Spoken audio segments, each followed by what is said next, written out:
E hoje nós vamos conversar com o professor Lucas Duarte Nicolau, docente do curso de medicina aqui da UFDPA, que também é coordenador do PPG Biotech, que é o programa de pós-graduação em biotecnologia aqui da UFDPA, pesquisador com atuação destacada nas áreas de farmacologia, fisiologia e doenças do trato digestório.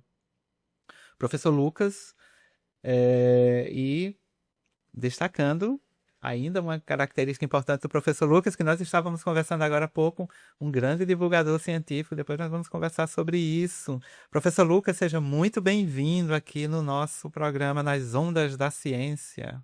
Muito obrigado, Leandro. É um prazer estar aqui podendo compartilhar com vocês e com a comunidade acadêmica um pouco daquilo que a gente tem trabalhado no programa de pós-graduação, na graduação também, e que tem impactado diretamente a noção das pessoas com relação à ciência feita na UFDPA. E isso contribui com aquilo que a gente chama de literacia em ciência, que é um dos nossos objetivos com a divulgação científica. Perfeito. E, professor, vamos começar falando da sua trajetória, né? Vamos fazer aí um tour, né, pela sua trajetória acadêmica. Você iniciou sua formação aqui mesmo, né, em Parnaíba, ainda no campus da UFPI, e posteriormente se tornou UFDPA. Como foi que surgiu o interesse pela ciência? Esse interesse, ele é um interesse que nasce desde quando eu ainda era criança. Eu acho que a universidade ela oportuniza que esses encontros aconteçam, né? E aqui eu pude ter professores muito bons que colaboraram ativamente nesse interesse, no despertar desse interesse que já era um interesse, como eu falei, prévio, de criança, curiosa, de gostar de ler, de ter como hobby as famosas enciclopédias que antigamente eram muito mais comuns do que hoje em dia, né? Hoje você tem na palma da mão as IAs, o chat GPT, mas na minha época eu ainda cheguei a pegar as enciclopédias, né? Então naquela época a gente não tinha a internet 24 horas por dia, então meu hobby era abrir enciclopédias e ficar lendo curiosidades, e aquilo foi com certeza um fator que despertou bastante, né? Isso fomentado pelos meus pais, foi um gatilho muito importante para esse lado da ciência. E aqui na universidade, como você bem mencionou, eu sou um egresso da UFPI, que hoje é o UFDPA, UFPI Campus Parnaíba. Sou da 4ª turma de biomedicina, quero mandar um abraço para todos os meus colegas e amigos da 4ª turma de biomedicina e dizer para eles, né, com muito orgulho, que nós somos a turma que tem o primeiro egresso da biomedicina a voltar para a UFDPA como docente efetivo. Então isso para mim é um orgulho, né, de ter feito parte dessa turma tão querida, que até hoje a gente mantém nossos vínculos de amizade. E esse foi o primeiro ponto meu da minha graduação em biomedicina. Então, um marco importante, né, pro curso, né? E aí na pós-graduação, né, após, né, a graduação, veio o mestrado em farmacologia, né? Esse mestrado aconteceu, né, você desenvolveu em Teresina. Como é que foi essa transição, né, da biomedicina, né, para esse mestrado lá em Teresina?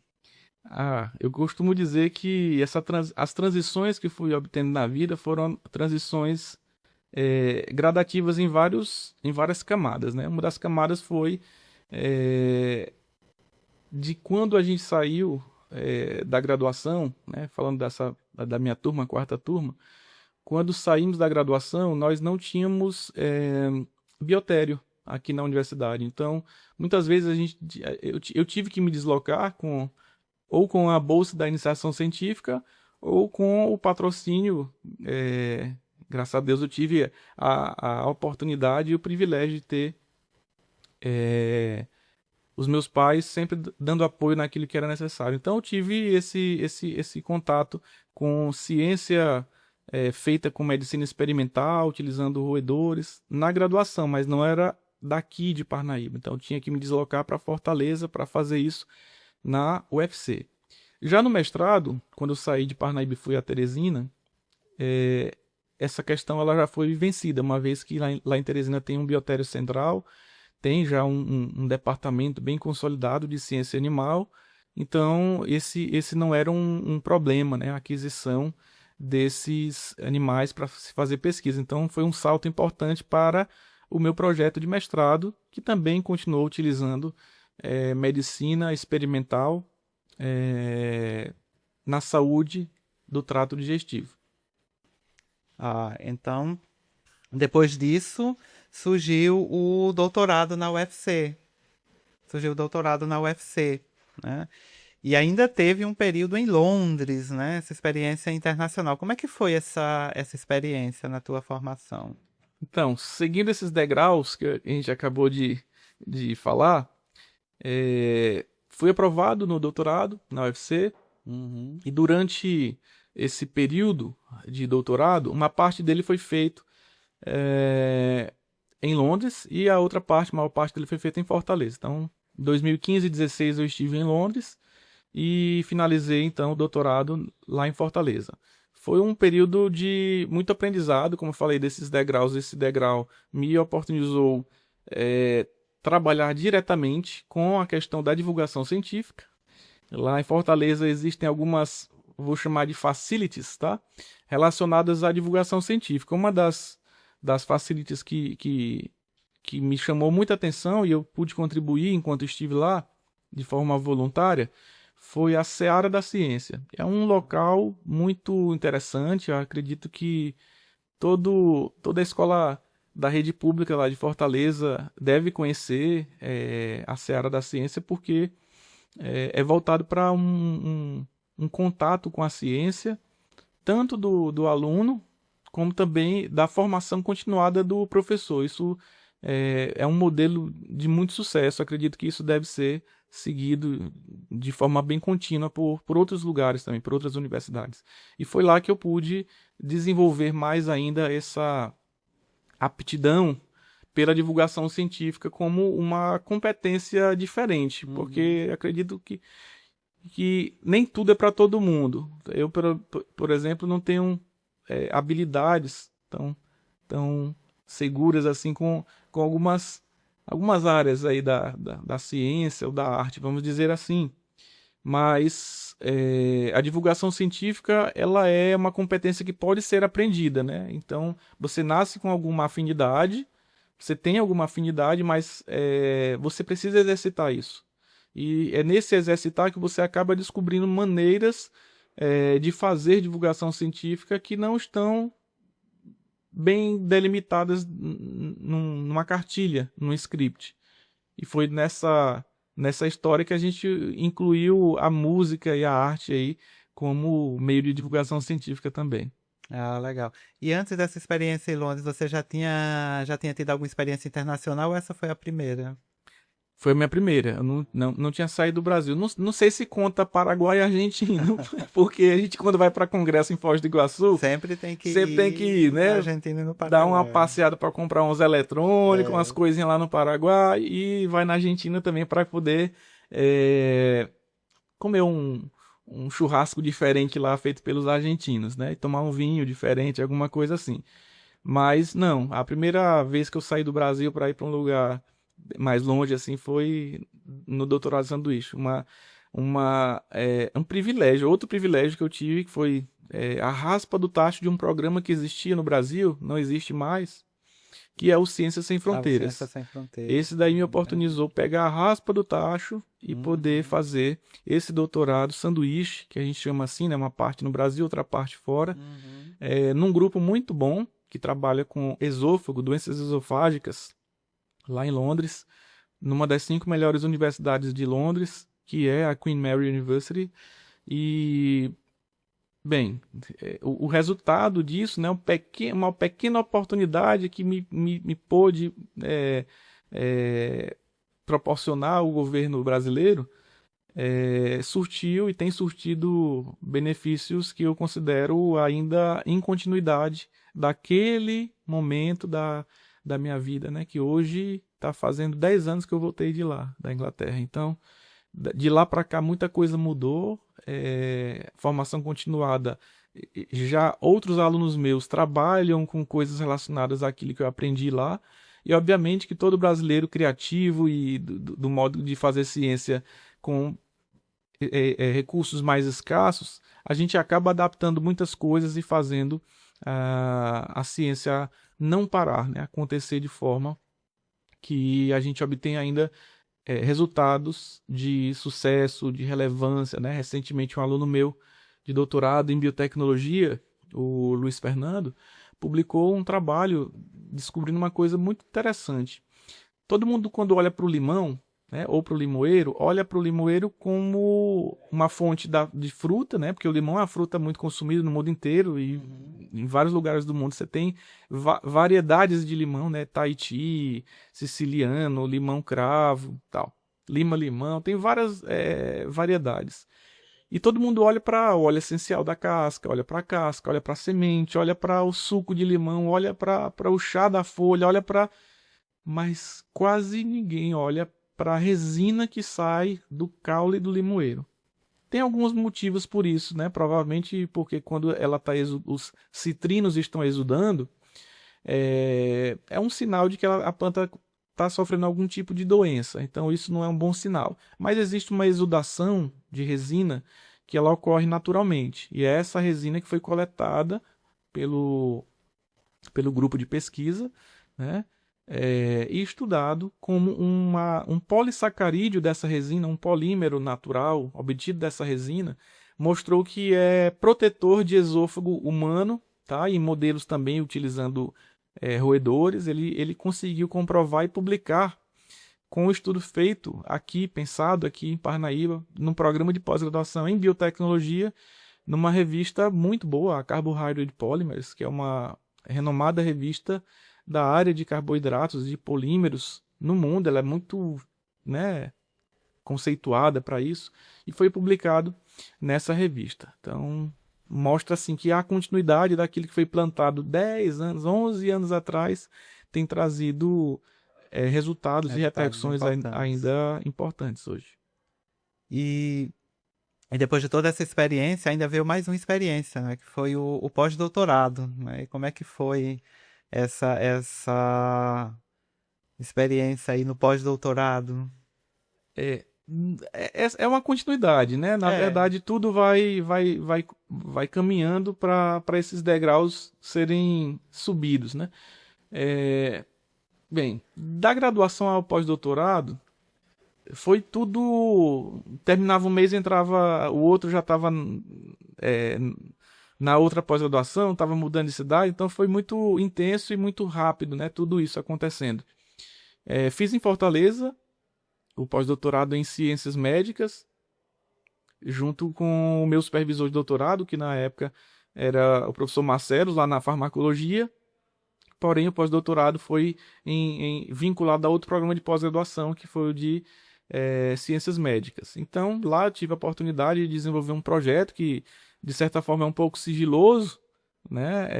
Mas eu posso falar de forma bem tranquila e possível, né, de dar alguma informação. Então foi um período que eu não pude publicar sobre esse projeto. Eu publiquei junto com os outros alunos do professor Marcelo, desenvolvendo projetos paralelos, mas esse projeto em si foi um projeto que a gente fez em parceria com uma empresa, né, uma empresa da Suíça, que fomentou, né, financeiramente o projeto, para que a gente desenvolvesse ali um produto para tratar a doença do refluxo gastroesofágico. E esse projeto segue ainda em andamento, com um certo grau de sigilo, né, por conta da propriedade intelectual que existe por detrás da ideia, mas muito em breve eu espero que a gente consiga ter desfechos aí sobre essa etapa importante, que é o desenvolvimento, inovação,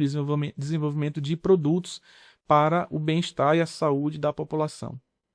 Perfeito. E agora, falando um pouco, né, de uma questão que você, pelo menos nas conversas de bastidores, você demonstrou aí um entusiasmo bem considerável, que é, além da pesquisa, né, você também tem uma forte atuação na divulgação científica.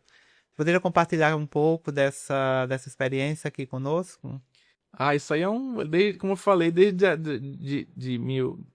a época do meu doutorado lá em Fortaleza, essa essa aptidão pela divulgação científica ela veio a se aflorar. E aqui a gente idealizou e já está em atividade, porque a gente, até aonde a gente sabe na pós-graduação, a primeira disciplina de divulgação científica do estado do Piauí foi essa que nós, então, iniciamos aí no PPG Biotech com a finalidade de criar uma cultura de divulgação científica nos alunos, com mudanças que vão de pequenas, assim, por exemplo, tem um tipo de texto de imprensa, né, de jornalismo, que é chamado de press release.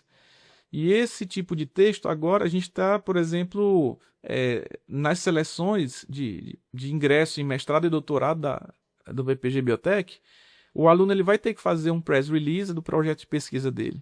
Então é um texto de uma página que ele pode oferecer para um jornal, uma imprensa, né, seja ela uma alternativa ou imprensa tradicional, e que isso sirva para que aquele tema, aquele assunto, ele seja um assunto fácil de qualquer pessoa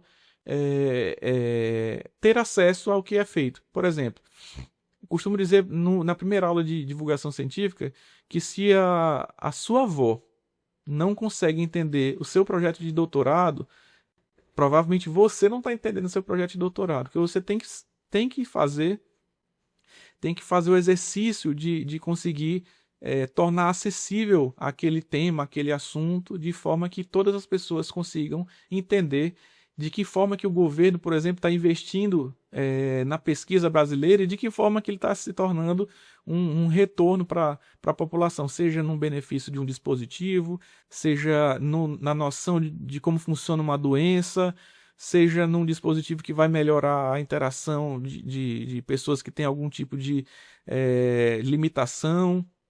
Então a ciência ela existe para isso, né?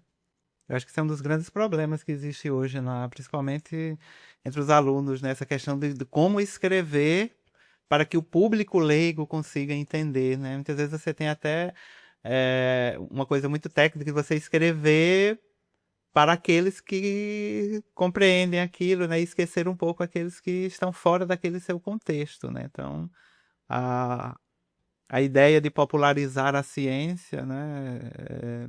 É fundamental, né? Nesse sentido. E Sem dúvida, esse exercício da popularização da ciência, ele vai muito além dessa disciplina, né? Com os alunos, ela é uma disciplina que vai tentar conferir para eles competências. Então, noção de um texto que é do gênero jornalístico, noções básicas de ilustração, noções básicas de edição de vídeo, noções básicas de se montar um post, por exemplo, um carrossel no Instagram, sabe? São competências que vão trazendo o melhor deles, da noção daquilo que eles já conhecem, com as ferramentas que estão disponíveis muitas vezes gratuitamente na internet. Você muito bem sabe que existem aí ferramentas que de olhar para 10, 15 anos atrás não existiam, como existem hoje, né? Canva, editores de vídeo muito bons que são gratuitos, né? Tem, acho que aquele DaVinci Resolve, acho que esse que é o nome que é gratuito de vídeo, enfim, tem várias plataformas, e isso a gente vai abordando na disciplina, e os alunos vão apresentando as provas, na verdade, elas são provas de entrega, né? Eles vão entregar as metas que são os produtos de divulgação científica. É bem legal, é diferente a disciplina, mas é isso, a gente tenta fazer esse chamamento de soft skills e de competências que eles mesmos já possuem e podem aprimorar para divulgação científica. Bom, então, na segunda parte aqui do nosso programa, né, desse papo tão interessante com o professor Lucas Nicolau, nós vamos falar sobre o PITE of Science Parnaíba 2026. Né? Agora o professor Lucas vai falar um pouquinho, né? Para quem ainda não conhece, para quem ainda não sabe, o que é, né, o PITE of Science. O Pint of Science ele é um evento que ocorre há muito tempo. Ele começou na Inglaterra, tá? Pint é como se fosse, para o inglês, aquilo que a gente chamaria de dose aqui no Brasil. Só que a nossa dose é muito menor do que a deles, né? Como lá geralmente é frio, então um pint equivale a quase meio litro. Acho que, se não me falha a memória, é quase 170 ml.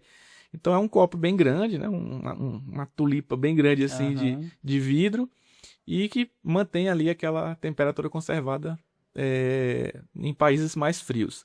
Então o que é o Pint of Science? É essa mistura de divulgação científica em lugares informais. Pode ser no bar, pode ser numa cafeteria, pode ser num restaurante, pode ser no açaí. Então hoje esse evento que nasceu na Inglaterra há mais de 10 anos, ele vai chegar nesse ano em Parnaíba. Na verdade, ele já existe, né? Eu digo chegar para este ano de 2026, nos dias 18, 19 e 20 de maio, tá? Esse evento já tem tido assim uma espécie de tradição aqui na cidade. Desde do fim da pandemia, nós temos aqui um hábito de fazer esse evento do Pint of Science, que chama apresentadores e divulgadores científicos locais para que a gente possa fazer temas diferentes. Obviamente, eu faço parte ali do PPG Biotech e do programa de farmacologia, mas como organizador do evento, eu posso dizer para vocês algum spoiler aqui já nessa entrevista, que é a diversidade de temas que vão ser abordados ali no Pint of Science. Nós temos, por exemplo, temas que envolvem astronomia. Vai ser importante falar sobre astronomia e educação em astronomia no Piauí. Então vamos trazer uma pessoa de nome e de estrada nesse assunto. E em seguida nós vamos ter outros temas também muito importantes para a divulgação científica, de temas de saúde, temas de fisiologia do exercício, temas relacionados vou dizer o nome técnico, tá? Etnofarmacologia, mas obviamente que o tema lá não vai ser com esse nome tão técnico, né, e tão científico. Vai ser alguma coisa tipo: o chá da vovó funciona mesmo? Vou te provar como. É alguma coisa assim. E, bem, são vários temas e com uma linguagem muito, muito acessível. Vai ocorrer no Holy Hope, né, a choperia que fica lá na Avenida Nossa Senhora de Fátima. E desde já convido a todos da comunidade aqui acadêmica e externa ao FDPAR para que a gente faça junto aí uma celebração, um brinde, como é dito, né, um brinde à ciência brasileira feita por brasileiros. Então, aguardem as próximas cenas, né, e muito em breve, acredito que até semana que vem nós devemos soltar a programação, e fiquem atentos. E segundo algumas notícias de bastidores, né, haverá um encerramento especial nesse evento. Conta pra gente, Ilcão, como é que vai ser isso? Bem, esse encerramento ele vai ser sobre um tema que é muito importante. Todos os temas são extremamente importantes. Tem um tema muito legal que vai ser falado por um professor do PPG Biotech sobre inteligência artificial. Esse tema, né, cada vez ele tem sido assim, um tema de discussão em assembleias de botecos. Ou seja, todo mundo quer falar sobre IA, sobre a IA que está utilizando, sobre quando que começou a IA, se um dia a inteligência natural será substituída pela artificial. Tudo isso vai ser abordado de alguma forma bem prática, bem descontraída. Mas o encerramento, ele fala sobre um tema que sempre me chama muita atenção. Porque quando a gente pergunta assim, de bate pronto, pense aí em 2 cientistas e me diga o nome. Geralmente as pessoas falam assim: Albert Einstein, Isaac Newton, geralmente são Marie Curie, sabe? Não entra no rol das pessoas aquele bate-pronto, a resposta de bate-pronto, cientistas brasileiros. E no encerramento, nós vamos abordar um tema que é importante. A ciência feita por brasileiros que ocorre todo dia no mundo. Ou seja, tem pessoas que estão no Japão, na Austrália, sabe? Na Europa, nos Estados Unidos, se beneficiando de descobertas feitas por brasileiros, tá? E que tem salvado vida de pessoas, tem alimentado pessoas no mundo. Eu preciso falar de Joana Dobereiner, né? Mesmo depois de ter partido, talvez a brasileira mais citada na área de agronomia no mundo, né? E que fez o Brasil sair de um plantio de subsistência e para ser uma potência do agro, na exportação, desculpa, de grãos. Temos ali na apresentação, que é pautada numa música autoral de uma banda que eu fundei na época do doutorado. Vamos falar sobre Sérgio Henrique Ferreira, que foi um cientista brasileiro que, estudando o veneno da jararaca, descobriu nada mais, nada menos do que o que a gente hoje consome, que é o captopril, o antihipertensivo mais vendido no mundo. E também aborda outro cientista brasileiro muito importante, que foi o Maris Guia. Mas aí eu peço que vocês compareçam ao evento para poder ouvir mais sobre essa apresentação. E ainda nessa linha, né, você trouxe um violão aqui pra gente, né? Você deu aqui fez uma palhinha aqui de algumas músicas voltadas à divulgação científica, né? Bem legais, né? Você podia falar um pouquinho sobre porque você conseguiu algo que todo mundo busca, né? Que é aliar aquilo que você ama, que é a música, né? Com aquilo que você faz cotidianamente, né? Que é a ciência, né? Como é que é? E se você pode dar uma palhinha pra gente aí, né? Como você fez aqui nos bastidores. Beleza. Vou fazer assim. Antes de pegar o violão, ser bem breve, existe um EP da banda que a gente fundou ali em Fortaleza. Eu posso dizer que de bate-pronto os nossos integrantes. O Álvaro, o João, a Dulce e a Carol. Tá? Nós 5, né, juntamente comigo, nós 5 fazíamos A Dulcilene? Não é a Dulcilene, é a Dulce Maria. Hoje a Dulce tá na Alemanha. Um abraço para a Dulce. A Dulce Maria, juntamente com a Carol, faziam back vocal, e em vários momentos que a gente se apresentava, não só com as nossas músicas autorais, né? Em vários momentos elas puxavam clássicos do rock, clássicos do rock nacional, do rock internacional. Era muito bom. Nossas apresentações eram feitas majoritariamente em ambientes acadêmicos, mas o intuito era fazer divulgação científica e de alguma forma aproximar as pessoas que faziam ciência da arte, né? A arte também é muito importante para a criatividade, para a saúde mental. Eu acho que nada que é feito muito mecanicamente ou no automático não flui como deveria fluir. Então a música acaba sendo esse aliado. E sim, a gente fez uma música sobre divulgação científica, sobre esses pesquisadores brasileiros, cientistas brasileiros, que revolucionaram em suas áreas, né? Em algum momento da história, revolucionaram algum aspecto da ciência brasileira, tá? No nosso cotidiano.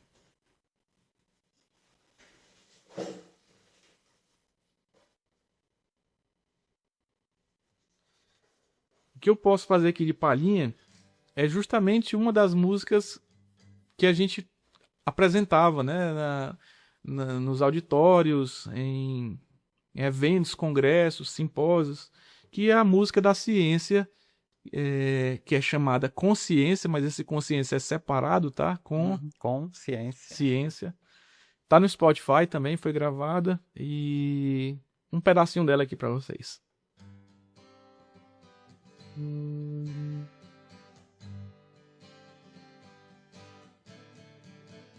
Um dia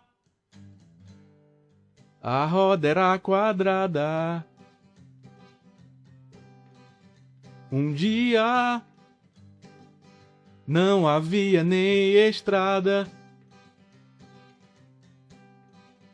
Um dia a varíola era fatal. Não foi do nada que surgiu o calendário vacinal.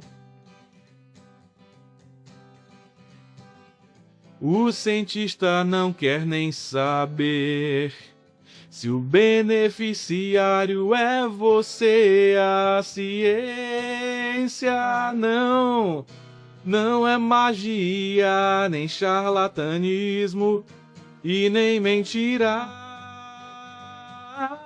Você bem que deveria percebê-la todo santo dia. De evidências incontáveis a descobertas incontestáveis, e a verdade vos libertará.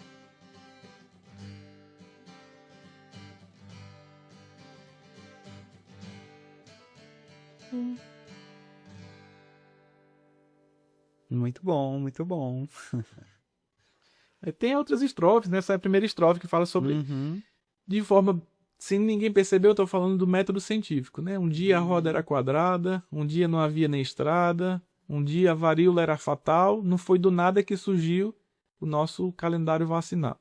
Então tem ciência por detrás da estrada que é pavimentada, do material que é utilizado num traço do asfalto, na tinta que é utilizada para que ela não saia mesmo durante período de chuva. Por que a linha é contínua num determinado ponto onde tem curva e quando é uma reta ela é pontilhada. Tudo isso tem ciência por detrás, né? Engenharia de tráfego, enfim, tudo isso que a gente tem hoje de avanço de civilização, de progresso da humanidade, é porque a ciência ela tem uma contribuição enorme. Ela não quer nem saber, como a música fala aqui, né? O cientista não quer nem saber se o beneficiário é você. A ciência não. Então, ninguém vai para a bancada do laboratório, tá? Imaginando que aquele medicamento que vai ser descoberto, aquela benfeitoria, aquele dispositivo que vai fazer uma pessoa enxergar melhor, voltar ao movimento, enfim, tudo aquilo é feito sem olhar o beneficiário. O beneficiário, ele não é escolhido, né? Se ele é de direita, se ele é de esquerda, se ele votou em A, se ele votou em B.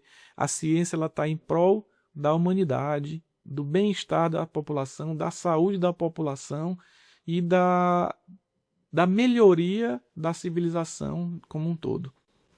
E nunca nós tínhamos vivido um momento, né, como esse que nós vivemos nesse contexto atual, né, da necessidade de popularização da ciência, né, porque a anticiência que é propagada hoje é uma coisa absurda, né?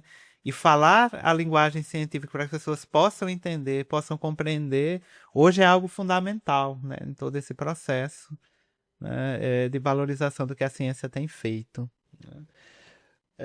Sem dúvida, isso aí é um ponto que a gente aborda na sala de aula, na disciplina de divulgação científica. Uma dos alcances que a divulgação científica tem é esse, de mitigar o avanço do anticientificismo, né?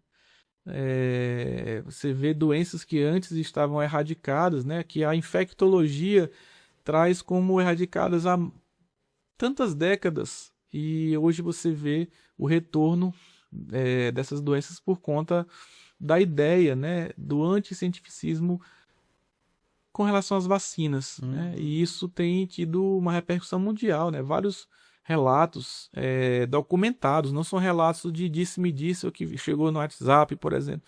São publicações, são fotografias, são diagnósticos com soro positivo para aquela doença.